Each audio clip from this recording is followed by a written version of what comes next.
Hello guys, in this video I show you how to mount a really heavy vehicle. This vehicle is 175 kgs. First, stand next to the vehicle. Take your right foot up from the back side to this side. So 1, 2, 3, back side to this side. Seating yourself on the vehicle. Now, with your left leg pushing towards the ground, switch your body weight to the right side while holding the front brake and the left side handle. Then lift.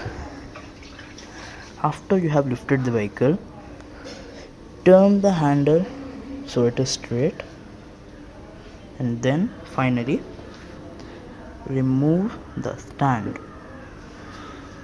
Congratulations, you have successfully lifted a heavy vehicle. Placing it back is that simple.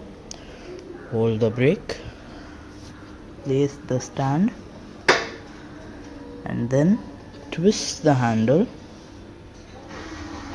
Shift the vehicle towards the left, so you're on your tiptoes, and then lift your leg back up.